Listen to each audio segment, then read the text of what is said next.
proceso que se le abre y paraliza la producción, lo cual nos parece a nosotros, reitero, en la Cámara Nacional de Agricultura y Agroindustria, que es un verdadero despropósito.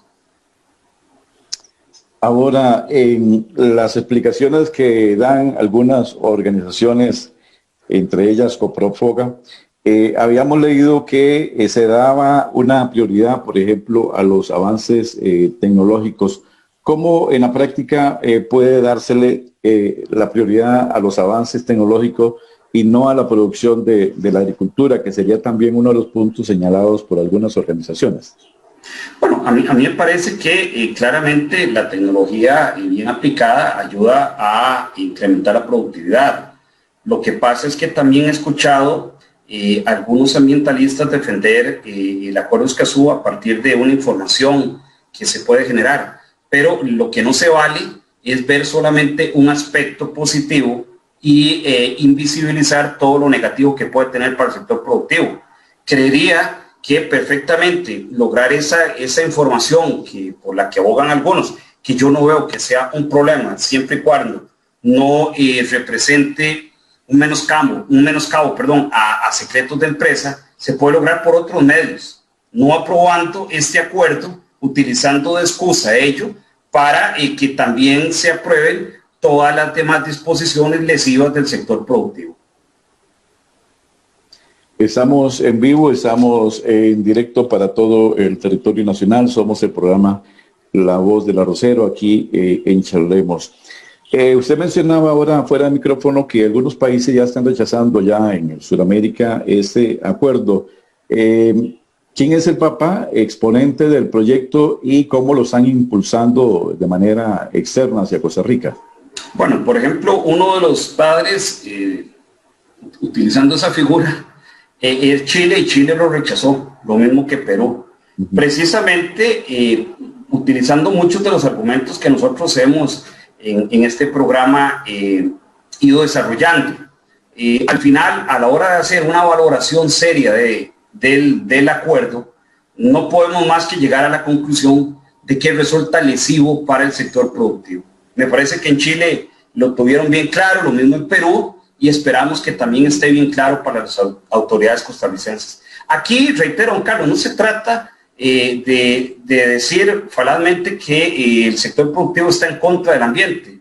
Al contrario, por ejemplo, en el tema del agua, el mayor usuario es el sector agrícola. Lo que se procura es llegar a puntos de equilibrio, a justos medios.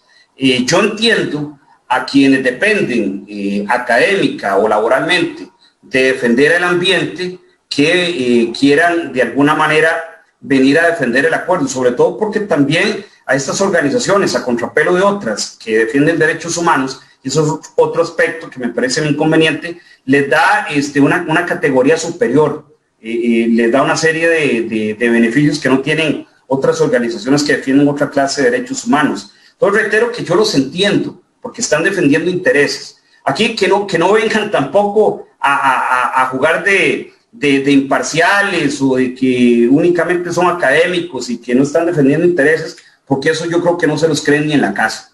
Aquí se están defendiendo intereses y en el caso nuestro estamos defendiendo claramente, lo digo absoluta vehemencia, pero también con transparencia, los intereses del sector productor agrícola, acuícola, agroindustrial y pesquero de Costa Rica, que genera empleos. Estamos precisamente abogando por esos empleos, por esa riqueza, por esa repartición y sobre todo por los alimentos que nos nutren. Y lo decimos así, realmente aquí no venimos a tratar de engañar a nadie, pero es importante mencionarlo. Bueno, se ha hablado mucho en los últimos meses de intentonas de los gobiernos de entrar a propiedad privada y despojarnos muchas veces de nuestros derechos como poseedores de propiedades. En la práctica, de seguir con el ejemplo, Rigoberto, en la práctica, ¿qué se le achaca, por ejemplo, a un terreno que pueda tener unas 20 hectáreas? ¿Qué es lo que dice el Estado? ¿Qué es lo que dice el gobierno? ¿Qué es lo que dicen los defensores que está dañando al ambiente o puede poner en riesgo el ambiente? Bueno, por supuesto que el derecho es muy casuístico, habría que ver caso por caso, pero ciertamente algún ambientalista, como dijimos, porque no se les exige que sean argumentos técnicos ni científicos, puede inventar cualquier tipo de argumento. Puede decir que pone en riesgo el ambiente, no desarrollarlo mucho, pedir una medida cautelar y con eso paralizaría la obra. Ese es el problema que nosotros estamos viendo, francamente, que la razonabilidad técnica que hablábamos, que consagran los artículos 16 y 160 de la Ley General de Administración Pública, se desaplicaría, porque este acuerdo de Escazú obliga a tomar en cuenta lo que los ciudadanos digan, lo cual no está mal, pero el problema es que necesariamente deban ser parte de los elementos de juicio, porque muchísimas veces se trata, como dijimos, de posturas ideológicas o radicales sin sustento, y eso puede atentar gravemente contra la producción nacional. Nos vamos a ir entonces a la otra parte.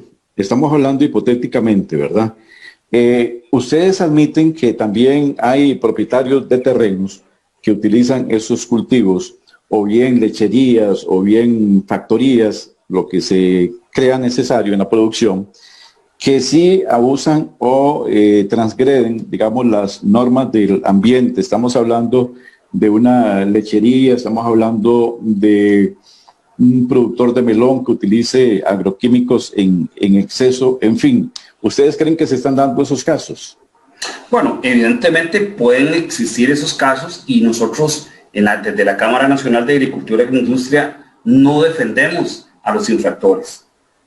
Porque no podemos hacerlo, estamos en un Estado de Derecho y cada quien que violente el ordenamiento, en este caso específico ambiental, debe asumir las consecuencias y le garantizo a don Carlos que en la Cámara Nacional de Agricultura no vamos ni hemos defendido ni vamos a defender a infractores. Quien violente el ordenamiento jurídico debe asumir las consecuencias respectivas y no podríamos, por supuesto, poner las manos por el fuego por absolutamente todos. Las ponemos por aquellos que hacen bien las cosas.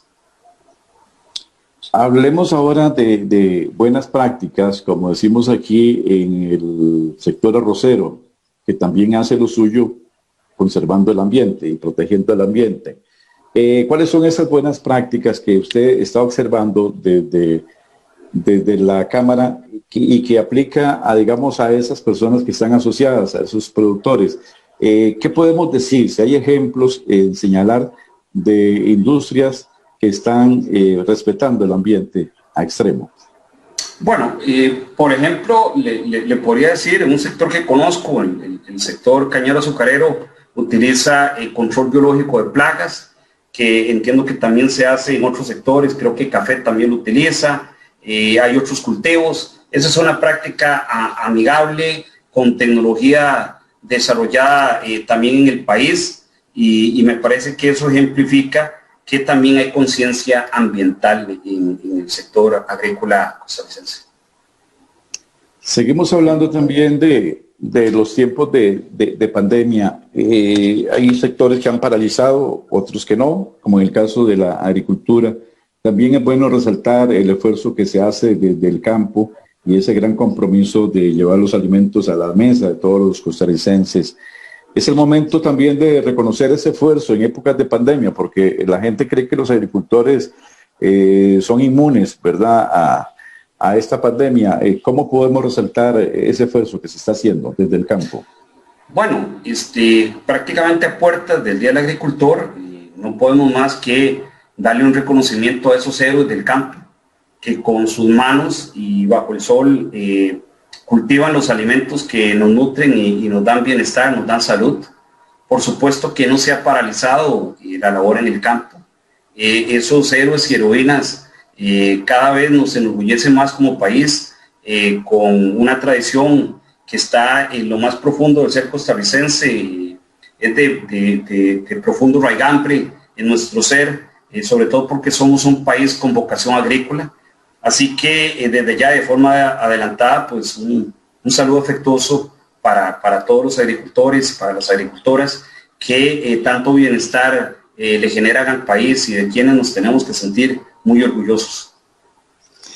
Para ir finalizando, hay un término que utiliza Corfoga y es que dice que los intereses de personas o grupos ambientales son sobrepuestos a los de los demás sectores, creando desigualdad e incluso se les da la potestad de detener cualquier actividad. Podríamos ir identificando esos, no solamente los grupos ambientales, sino los intereses de personas que estarían metiéndose directamente con la producción interna y las políticas de cada empresa. Bueno, si le capto bien, efectivamente hay intereses ambientales, hay intereses económicos también. Hay importadores que quisieran destruir la producción nacional, les estorba la producción nacional porque la producción nacional sirve, por supuesto, que para temas de seguridad alimentaria y para también ser un contrapeso en lo que es en los precios, y quisieran importar todo. Ahí hay un interés económico clarísimo que también atenta en contra de la producción nacional. Y los importadores que a veces de una manera indebida enarbolan la bandera del consumidor, lo que están en el fondo es enarbolando la bandera de sus bolsillos. Y yo no los critico, lo que critico es que no lo digan claramente, don Carlos. Deberían decirlo claramente, no tratar de pasarse de astutos y de cubrirse con camisa ajena y decir que son los grandes defensores del consumidor, porque eso no se los cree, pero yo reitero que nadie, ni siquiera en la propia familia. Yo no veo problema que ellos defiendan el negocio, pero que lo digan así, que lo digan claramente, estamos defendiendo nuestro negocio. Entonces ahí ya la gente tendrá mayores y mejores elementos de juicio. Lo que no se vale es comenzar a poner una serie de excusas y de mamparas para ocultar lo que efectivamente están defendiendo. Bueno, ustedes dentro de esta Cámara Nacional de Agricultura y Agroindustria han notado muy bien los bombardeos que está recibiendo en estos momentos el sector arrocero.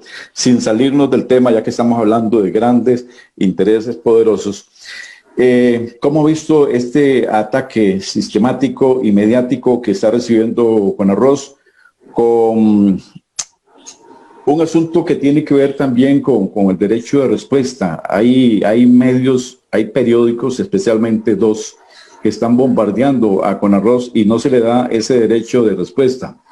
Ayer que estábamos celebrando el Día de la Libertad de Expresión, sale a colación oportuna analizar estas cosas que ocurren, porque por un lado, ejemplo, La Nación habla de esa libertad de prensa, pero por otro lado le niega un derecho de respuesta, 8 que ha mandado Conarroz y han sido lanzados al cesto de la basura. Bueno, a mí me parece que efectivamente he notado de parte de alguna gente un interés por acometer en contra de la producción nacional. Eso yo lo he notado. Cada caso habría que analizarlo en sus particularidades y peculiaridades, pero yo sí veo que hay alguna gente muy afín a los importadores. Eso tiene que ver por razones hasta ideológicas, y efectivamente podríamos hablar de algún tipo de ataque. Reitero, yo no veo problemas siempre y cuando se digan las cosas como son y que se equilibre la información. Es importante que el costarricense tenga una noción integral de lo que representa una corriente y otra. Me parece que eso es lo que debe hacerse, es lo mandatorio.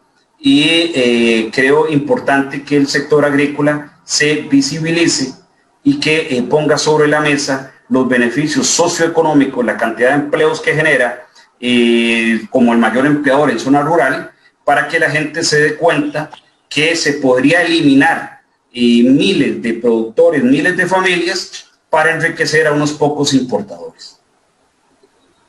Bueno, como usted también forma parte de Laica, creo que Laica también tiene sus propios problemas de intromisión de algunos sectores que están fomentando la importación y desalentando la producción. Conozcamos un poco ya, y lo repito, como se celebró ayer el Día Mundial de la Libertad de Prensa, hablemos libremente de lo que está pasando sin ambajes. No, simplemente